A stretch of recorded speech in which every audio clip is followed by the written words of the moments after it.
What's up, everybody? Welcome back to another Pitching Ninja's filthiest pitches of the day. I am Pitching Ninja, and I'm here, as always, with Will Leahey. What's up, Will? Oh, wait. It's not Will today, because Will's hungover in bed. It's Aubriana Lopez, who's worked with me for forever. We know her as Alo. What's up, Alo? What's going on, Rob?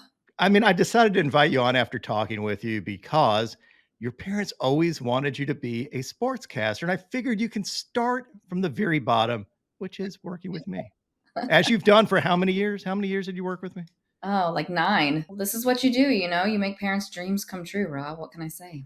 Your dad pitched in the major leagues, did he not? He did. 16 years professionally, several, several. What's his name? You can't be just say throw out blah, blah, blah. Jose Alvarez. That is my father, Jose Alvarez. Yes. Very good. And we're going to start with Tristan McKenzie. He had 5 Ks in 6 2/3 innings, giving up 1 run. He had this painted fastball, this slider, and this curveball. And he faced Simeon Woods Richardson, who had 2 Ks in 5 1/3 innings, giving up 1 run, and this elevated fastball for a sword. Tyler Anderson had 4 Ks in 7 innings, giving up 1 run on 2 hits. He had these changeups, and I love the way he pitches because he actually listens to the ball, and the ball tells him what type of pitch it wants to be. It's amazing. It's magic. Are you impressed, Alo? I'm impressed. I just wonder if he has a special pet name for this talking ball. I don't know. Baldy. Nothing interesting. He faced Andrew Heaney, who had 5 Ks in 3 2/3 innings, giving up 2 earned runs, and had this fastball and sliders. Freddie Peralta had 6 Ks in 5 innings, giving up 5 runs. He had these fastballs, including this cheese at the knees, as well as these sliders.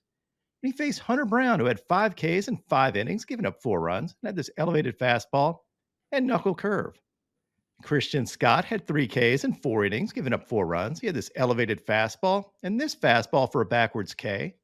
He faced Jesus Luzardo, who had 7 Ks in 6 scoreless innings, giving up 5 hits. He had this fastball, slider, and changeups. Alo, if you were named Jesus Luzardo, what would your nickname be? Jesus Lizard. I think you got it.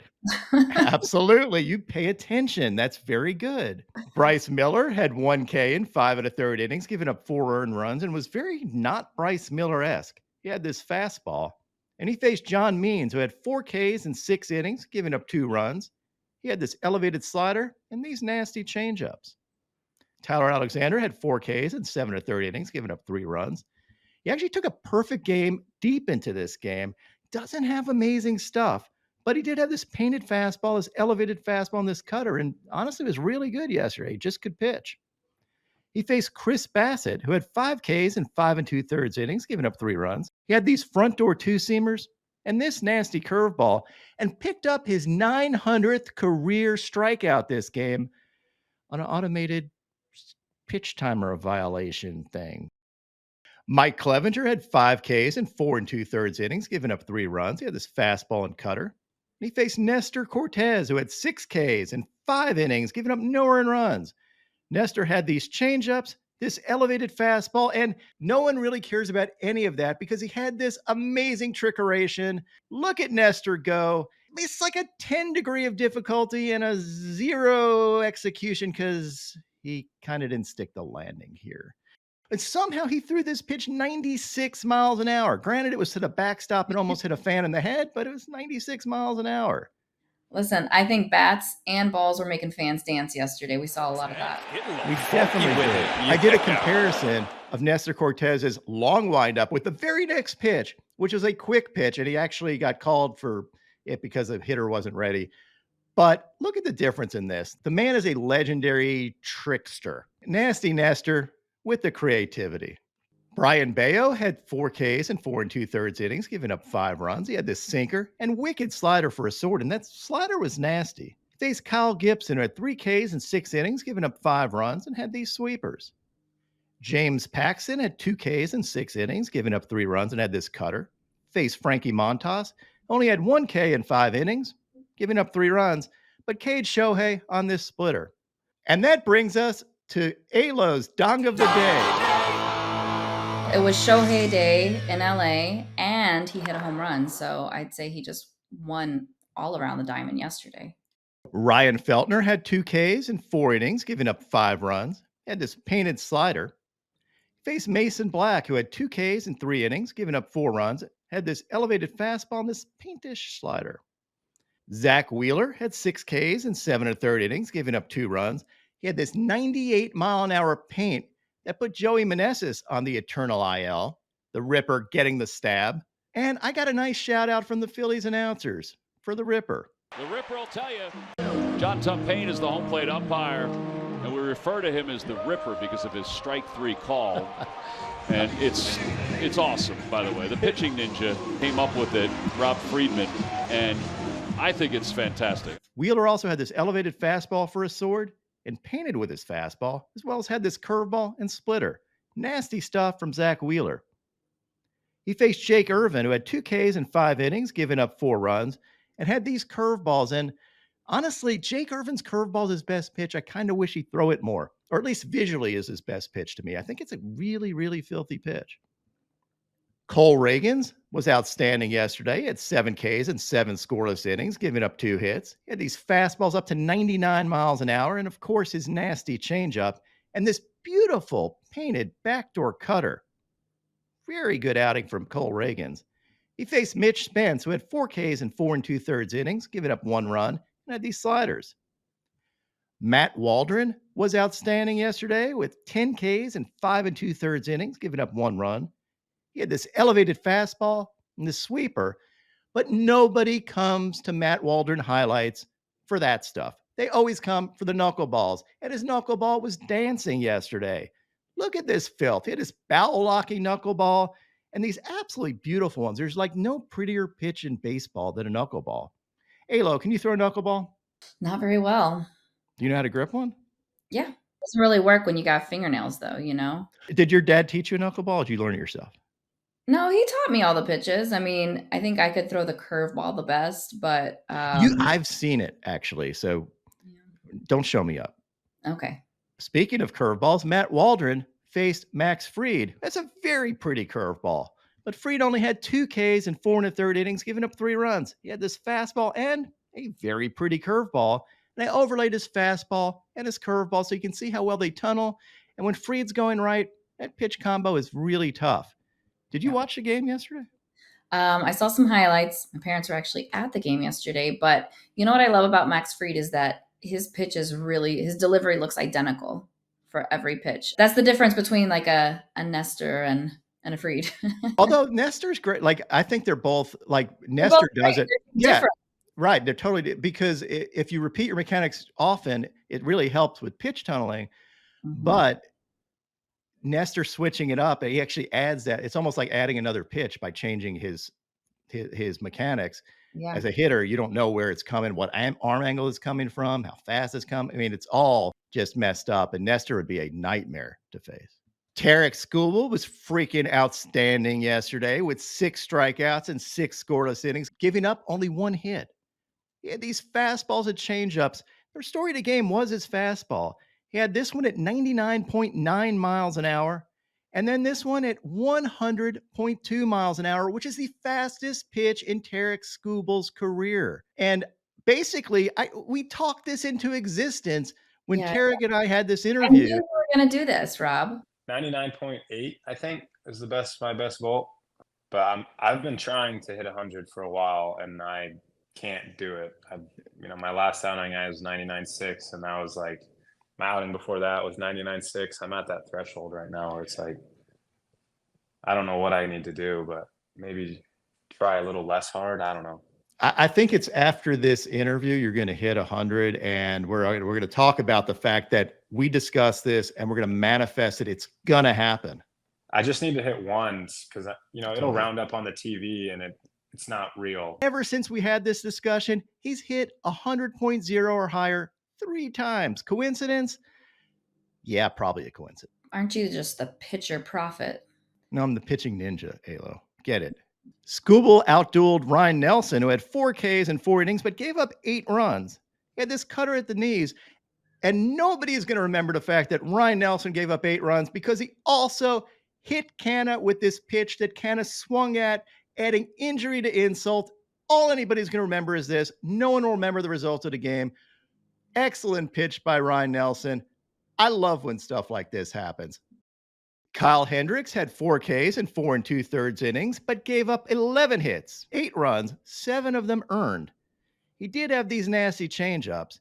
And that brings us to yesterday's filthiest starting pitcher of the day, the filthiest pitcher of the day, the filthiest pitcher on freaking earth. Paul Skenes had 11 strikeouts in 6 no-hit innings, giving up only 1 walk. And he was getting squeezed the entire game and still did that. Amazingly, he faced 19 hitters, and 17 of them had 2-strike counts. He struck out the first 7 hitters of this game. He came out on a freaking vengeance. He had this 100-mile-an-hour fastball that ran 17 inches, and this one at 101.2 miles an hour that also ran 17 inches. Front door, absolutely filthy stuff. My friend Michael Fisher at Codify Baseball said every single one of Paul Skenes' 100-mile-an-hour fastballs were a strike this game, which is absolutely insane. He had a 44% whiff rate on his fastball this game and averaged 99.3 miles on his heater. He averaged 94.8 miles on his splitter.